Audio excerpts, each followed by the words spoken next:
Hey everyone, in this particular video we are going to discuss about your SEBI Grade A General Phase 2 preparation final strategy. Okay, so guys, your exam is there on 21st of February 2026, right? So this is not about preparation anymore, right? I am assuming that you are not at all in the preparation phase anymore.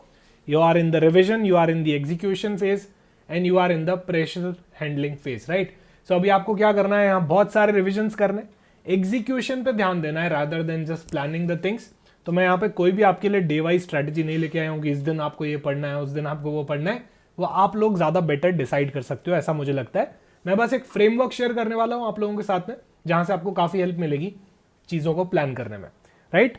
सो यहाँ पर revision आपका चल रहा होगा, execution पे आप पूरा completely focus कर रहे होंगे rather than planning the things, और pressure handling matters the most in the last final few days just before the examination, right.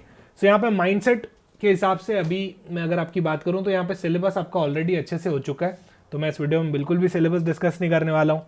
Syllabus आपको बहुत अच्छे से अब पता है. अब आपका सिलेक्शन जो है वो कहाँ पे डिपेंड करने वाला है, एक तो आपके रिविजन की क्वालिटी पे कि कितना बढ़िया तरह से आप मल्टीपल रिवाइज कर सकते हो, एमसीक्यूज की क्वालिटी पे कि क्या आप एग्जाम रेलेवेंट एमसीक्यूज प्रैक्टिस कर रहे हो या फिर वही एमसीक्यूज प्रैक्टिस कर रहे हो जो आपको टफ लगते हैं या फिर थोड़े से डिफरेंट होते हैं, राइट. अभी देखो दो तरह की अप्रोच होती है. एक तो कुछ एमसीक्यूज ऐसे होते हैं जिनको देख के स्टूडेंट्स को लगता है अरे यार ये मुझसे सॉल्व नहीं हो रहा है, तो मुझे ये वाले टाइप के न्यूमेरिकल्स या फिर क्वेश्चंस प्रैक्टिस करने चाहिए. But at the same time you need to keep in your mind कि ये न्यूमेरिकल्स या ये एमसीक्यूज एग्जाम में आने लायक हैं भी या नहीं है ना. एक डिफिकल्ट एमसीक्यूज सॉल्व करना अलग अप्रोच होती है और एक एग्जाम रेलेवेंट एमसीक्यूज सॉल्व करना अलग अप्रोच होती है. तो आपके एमसीक्यूज जो होंगे वो एग्जाम रेलेवेंट होने चाहिए. डिस्क्रिप्टिव राइटिंग जो कि एक स्किल होता है, इसमें आपको बहुत बढ़िया से स्पीड मेंटेन करके चलनी है. पहले तो एक्यूरेसी, फिर उसके बाद आपको फोकस करना है स्पीड पे. और प्रेशर मैनेजमेंट जिस पे मैं बात करने वाला हूँ on the exam date self या फिर उससे 2-3 दिन पहले का, वो भी आपका बहुत सॉर्टेड होना चाहिए. ये सारी चीजें मिक्स में चलती हैं, राइट. ऐसा नहीं कि कुछ एक दो चीजें बढ़िया, ये सारी चीजें आपके अंदर होनी चाहिए अभी फॉर दी एग्जामिनेशन. तो सबसे पहले मेरे हिसाब से आप क्या करोगे, आप पीवाईक्यू रिविजिट करोगे. क्यों रिविजिट करोगे कि उससे आपको पता चलेगा कि यार एग्जाम में क्या क्या चीजें आती है. सर हमने तो पहले भी पीवाईक्यू सॉल्व किए थे, आप वापस से एक रिविजन दो पीवाईक्यू का. ठीक है, मैं आपको ये नहीं बोल रहा बैठ के घंटों तक पीवाईक्यू लेके बैठ जाओ, बट आप पीवाईक्यू का क्विक रिकैप दो, एटलीस्ट एक क्विक रिविजन दो. क्या होता है ना, हम पढ़ते पढ़ते भूल जाते हैं कि क्या हमारे एग्जाम के लिए रेलेवेंट है, पास्ट ट्रेंड में क्या क्या चीज़ें आई हुई है, सेबी, पीएफआरडीए, ये लोग कौन से एरियाज से ज़्यादा क्वेश्चंस पूछते हैं और कौन से एरियाज रेलेवेंट है, कौन से एरियाज कम रेलेवेंट है. उससे हमको समझ में आता है कि अच्छा कोई क्वेश्चन है तो वो एग्जाम में आने लायक है भी या नहीं, राइट. सो पीवाईक्यू डेफिनेटली आप रिविजिट करना, भले ही आप 1-2 बार पहले कर चुके हो, आप फटाफट से एक बार पीवाईक्यू को रिविजिट कर लोगे. अच्छा मेरे हिसाब से आप सेबी के तो करना ही करना, साथ में पीएफआरडीए के भी कर लेना, ठीक है. मॉक टेस्ट प्रैक्टिस पे हमको ध्यान देना है. मैंने बहुत सारे स्टूडेंट्स देखे हैं जो पिछले 6 महीने साल भर से पढ़े ही जा रहे हैं. सर हम तो मल्टीपल रिविजन्स कर लेंगे, हमारा फेज 1 भी ऐसे निकल गया. मैं आपको बता रहा हूँ फेज 2 के अंदर काफ़ी डाइवर्सिटी मेंटेन हो सकती है. 100 क्वेश्चन है यहाँ पे, राइट. मॉक टेस्ट देना बहुत ज़रूरी है, एकदम एग्जाम रेलेवेंट इन्वायरमेंट में आपको, एग्जाम ओरिएंटेड माहौल के अंदर आपको बैठना यहाँ पे बहुत ज़रूरी है. तो मॉक टेस्ट को बिल्कुल भी स्किप नहीं कीजिएगा, इसको बिल्कुल भी आप हल्के में नहीं लोगे, है ना, मॉक टेस्ट को. डिस्क्रिप्टिव प्रैक्टिस, काफ़ी लोगों को लगता है सर 2/3 वेटेज तो सिर्फ पेपर 2 का है, तो पेपर 1 में हम कम भी लाएंगे तो चल जाएगा.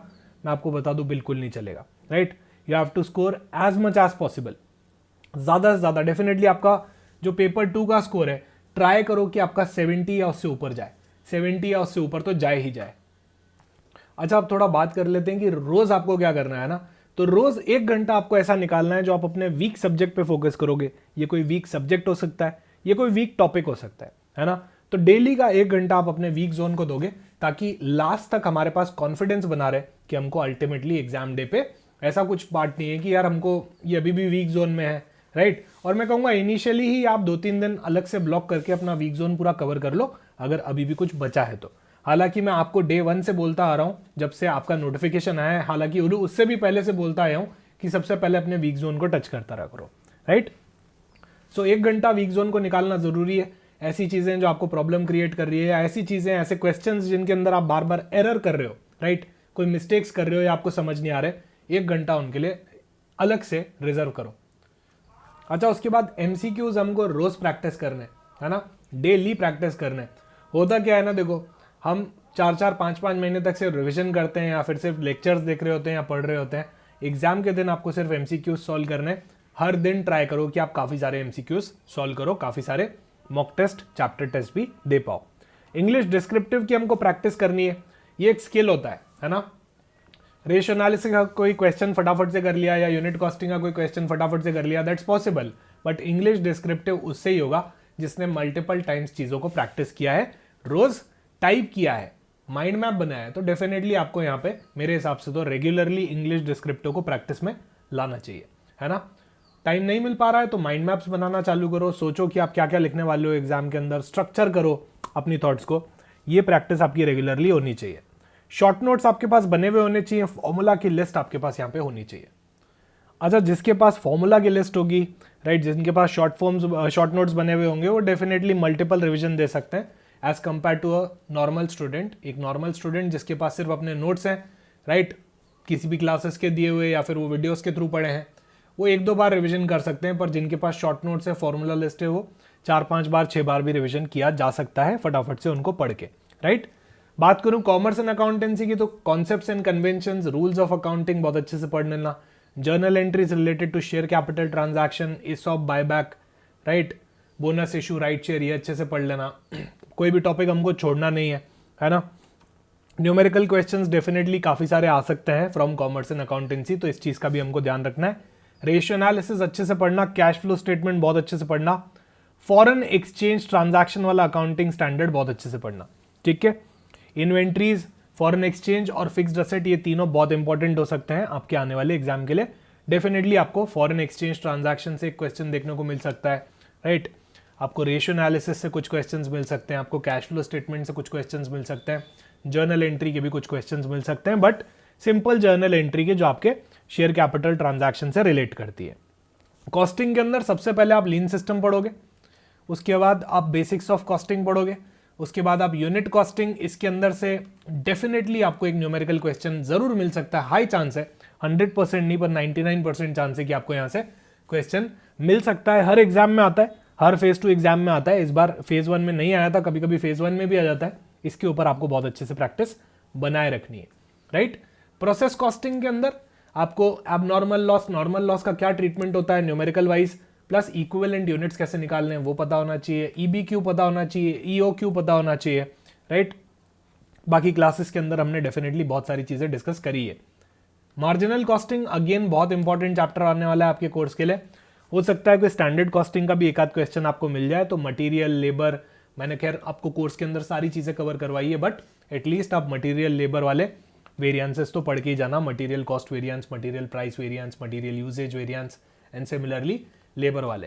हालांकि हमने कोर्स के अंदर mix, yield variance, fixed overhead, variable overhead variance सब कुछ कवर किया है, बट अगर आपको कंटेंट थोड़ा लिमिटेड रखना है तो आप इतना भी पढ़ के जा सकते हो कि मटेरियल और लेबर के मेन वेरिएंस आपने कवर कर लिए। कंपनीज एक्ट पूरा करना है विथ नो एक्सेप्शंस, कुछ भी यहाँ पे इंपॉर्टेंट नहीं है, सब कुछ इंपॉर्टेंट है। जो भी थ्योरी सब्जेक्ट्स है उसके मल्टीपल रिवीजन हमको यहाँ पे देने ही देने हैं without any if and but, right. Management भी हमको पूरा का पूरा करना है, कंप्लीट थ्योरी है।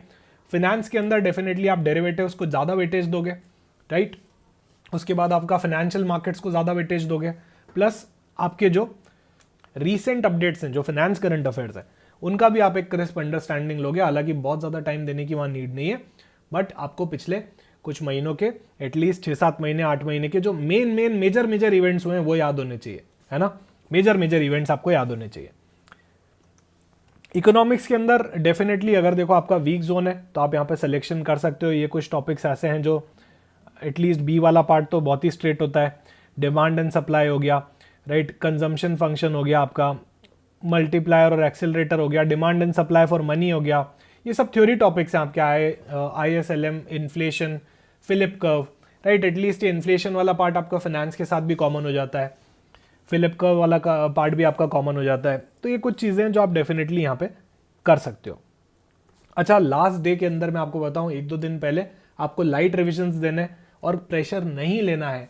मैंने बहुत सारे स्टूडेंट्स ऐसे देखे जिनका एकदम सब कुछ प्रिपरेशन टॉप लेवल पे चल रहा होता है और लास्ट डेज के अंदर आके उनको प्रॉब्लम होना चालू हो जाता है, वो ओवर थिंकिंग करते हैं ऑल, राइट। बिल्कुल मत करो। आप अपनी प्रिपरेशन पे ट्रस्ट करो, आप अपने मेंटोर्स पे ट्रस्ट करो जहां पे भी आपने पढ़ाई करी है। प्लस आखिरी कुछ दिन के अंदर प्रेशर लेना कम कर दो।